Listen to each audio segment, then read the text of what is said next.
Hello students, I am Dr. Rahul Mene of Sri Shankaracharya Mahavidyalaya Junwani Bhilai. Today we are going to study verbals of Unit 1 in DCA course which comprises of participles, gerunds and infinitives. So let's start it. Now what is a verbal? A verbal is a verb functioning as some other parts of speech. Now, the verbals are divided into three categories. They are participles, gerunds, and infinitives. Now, look at one by one. We'll start with the participle. Now, what is a participle? A participle is a verb functioning as an adjective and it often ends in ing or ed, but occasionally ends in another way also. We can see this from the examples. Seeing you again, I feel nostalgic. So it has been, the participle has been underlined as per rules. I like ice skating on frozen pots. Barking dogs can be a nuisance. The burnt popcorn made the entire house smell. Well, what is an adjective? A word that modifies a noun or pronoun. Adjective answer the questions. Now which one and how many? These types of question are often arises in adjective forms. So in a participle is a verb functioning as an adjective and there are two types of participle. Past participle and present participle. Past participles usually ends in ed and present participles ends in ing.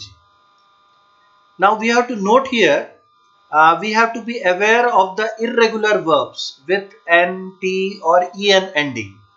The words which are ending with these letters. The examples are given below: torn, lost, written, and etc.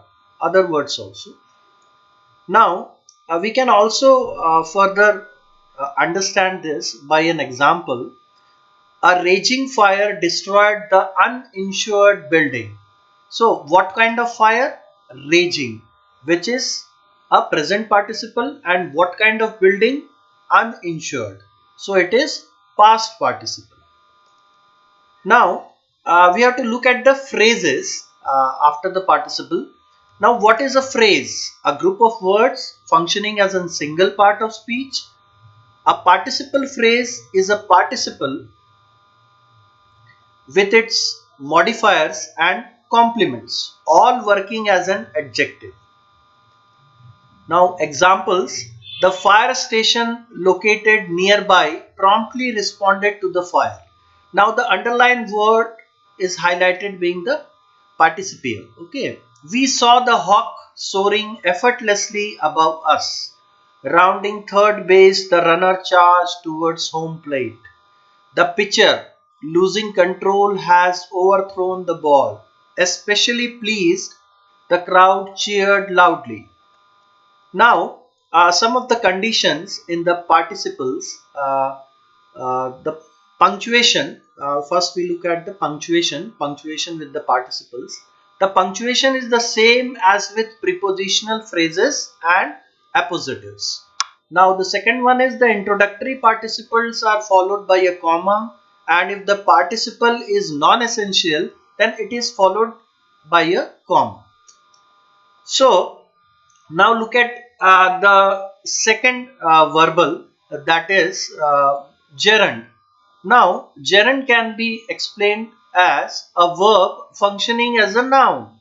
Since because it is acting as a noun, it can be anything a noun is, whether it comes under the subject, direct object, indirect object, object of a preposition, predicate, nominative, appositive.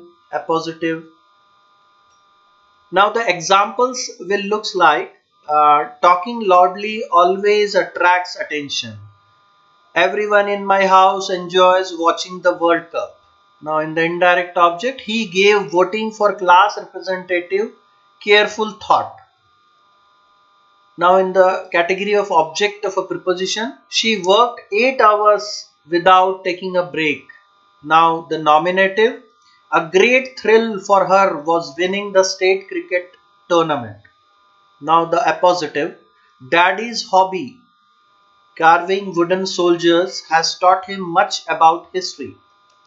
Now we have to note here in the gerund portion, the possessive form of a noun or a pronoun is used before a gerund and is considered part of the gerund phrase.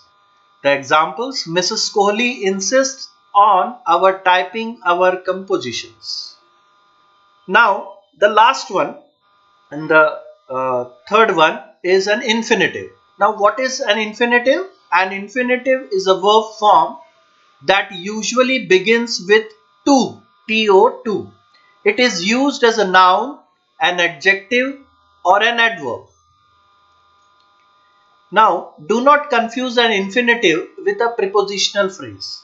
A infinitive is to plus a verb, a prepositional phrase is to plus a noun. So we can understand this by an example. To exercise regularly is very important. Subject, and I hope to visit soon. Direct object. Now infinitives versus prepositional phrases. Now we can compare this infinitive with the prepositional phrase. So we have to look at certain points. So be aware that the word to does not always mean you have an infinitive. So you have to look in this aspect also. If to is not followed by a verb, it is not an infinitive. So you should keep these rules into mind while attempting exercises about infinitives. So the examples will come like, I like to read before I go to sleep. So the underlined portion has been highlighted accordingly. The next example is, let's go to the mall. So to the mall is underlined. Which sentence contains an infinitive and which sentence contains a prepositional phrase, and why? So you have to identify and distinguish this according to the sentences. So you have to note here, to is something omitted when an infinitive follows such verbs as dare, feel, hear, help, let, make, need, see or watch. The to is understood to be there. Now these are the references from where I have taken the text and prepared the slides. Okay, thank you.